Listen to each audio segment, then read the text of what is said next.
और हमारे जीके भैया हमेशा हमारा हौसला बढ़ाते रहते हैं। हमारा आज बांदा में भी कार्यक्रम था, लेकिन हमने कहा नहीं, बांदा की धरती से बहुत आंदोलन हो चुके, अब जो है उत्तर प्रदेश की राजधानी से ललकारा जाएगा, तो हम जो है सुबह जल्दी निकले तो यहाँ पर आए। और देखिए, जैसा कि हमारा अनुच्छेद 340-41 जो लागू नहीं किया जा रहा है और कहते हैं हिस्सा खा गए, तो भाइयों मुझे हिस्सा नहीं लेना है। मैं आपको इस मंच के माध्यम से बता दूं कि मेरा घर परिवार संपन्न है, मुझे कुछ भी नहीं चाहिए। मैं आप लोगों के लिए लड़ती हूँ, आपके भविष्य के लिए लड़ती हूँ, आपके बच्चों के लिए लड़ती हूँ, लड़ती रहूंगी। मैं आपके सब आज मैं शपथ लेती हूँ कि मैं कभी भी हिस्सा नहीं लूंगी आरक्षण का। आप देख लीजिएगा, जब तक मैं राजनीति करूंगी मुझे नहीं चाहिए। मैं पढ़े लिखी हूँ, हम अपना अधिकार लड़ करके आंदोलन करके ले लेंगे, लेकिन जो नहीं ले पा रहे हैं हमें उनके लिए लड़ना है। और मैं आपको 2 मिनट की बात बता दूं, मैं अपने बांदा जिला की, हमने 3 नवंबर को बांदा जिला प्रशासन को जो एक व्हाट्सएप पे मैसेज किया कि 4 नवंबर को बांदा की धरती में जो अशोक स्तंभ हमारा बना है, अगर आपने नहीं खोला तो हम जेल भरो आंदोलन करेंगे। और गिरफ्तारी देने के लिए हम अपने कपड़े तक ले आए थे कि मेरे जेल में कपड़े पहुंचा देना, और रात में जिलाधिकारी चुपके से गया, ताला खोल दिया। तो ये डर होता है अधिकारियों का। अगर इन्होंने परमिशन नहीं दिया, हमें नहीं चाहिए इनकी परमिशन, क्योंकि लखनऊ की धरती किसी अधिकारी की, किसी मुख्यमंत्री के पिताजी की नहीं है, ये धरती हमारी है। जब चाहेंगे तब कार्यक्रम करके इनको दिखाएंगे, और इनको जब गिरफ्तार करना हो पुलिस प्रशासन को मैं चैलेंज करती हूँ प्रशांत कुमार डीजीपी को कि आप लगा दीजिए फौज पूरे उत्तर प्रदेश की, ये हमारे 20 सिपाही आप पर भारी न पड़ जाए तो आप बताइएगा, क्योंकि हम डरने वाले नहीं है। यहाँ जो लोग बैठे हैं, हम क्रांतिकारी लोग बैठे हैं, हम लाठियां खाने के लिए तैयार हैं। आपसे अच्छी लाठियां तो हमारे घरों पर रखी होंगी डीजीपी महोदय, आपको बता दे। और यहाँ के जो एसीपी है पुलिस प्रशासन जी, हम आपकी बंदूकें से नहीं डरते। आपके जैसे बंदूकें आप लिए, हम बचपन में खेल के रख दिए, वो बंदूकें बहुत रखी हमारे घरों में। हम डरने वाले नहीं है, बुंदेलखंड की धरती से। और वही बुंदेलखंड की धरती है जो रानी झलकारी बाई ने जो 1857 की आजादी का प्रतीक वहां से लहराया और लड़ाई लड़ा और गोरे अंग्रेजों को भगाया।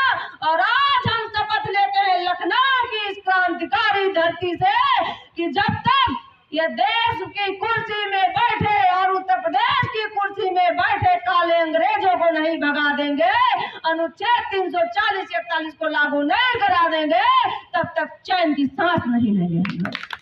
क्योंकि हम बता दें, एक नारा है कि पिछड़े अति पिछड़ों ने ललकारा है, और हमारा 90% भाग हमारा है, क्योंकि हमारा 90% भाग कितने दिन खाओगे, अब खाने नहीं देंगे, क्योंकि हमारी देश की जनता 85% 90% जागरूक हो गई है। आज नहीं तो कल साथियों इनकी छाती में चढ़ करके अपने सारे अधिकार लेंगे, और हम बहुत जल्द बड़ा आंदोलन करेंगे। लखनऊ की धरती से होते हुए सीधा पार्लियामेंट का घेराव हम लोग करेंगे।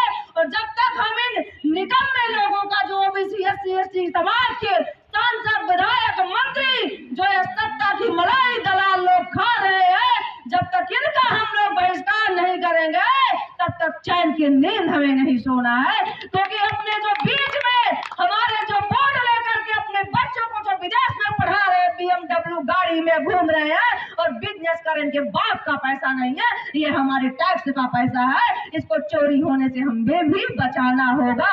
और मैं आपको बता दूं कि मैं आपको जहां भी जरूरत पड़े कि नहीं यहाँ शालिनी बहन को बुलाना है, मुझे कोई किराया खर्चा नहीं चाहिए आपसे, मैं वहां आपको उपस्थित हूँ।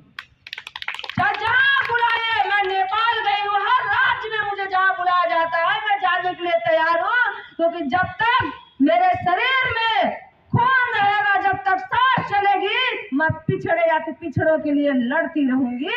और तमिलनाडु का मैंने सफर किया, बहुत सारे मुख्यमंत्रियों से हमने मुलाकात किया, तो हाँ पे हाँ कर ले कि नहीं, बिल्कुल हम विधानसभा में लागू करेंगे, कानून बनाएंगे। बहुत सारे सांसदों से मिले, लेकिन लॉलीपॉप देते हैं, काम नहीं कर रहे हैं वो लोग। तो ऐसे लोगों का हमें बहिष्कार करना चाहिए।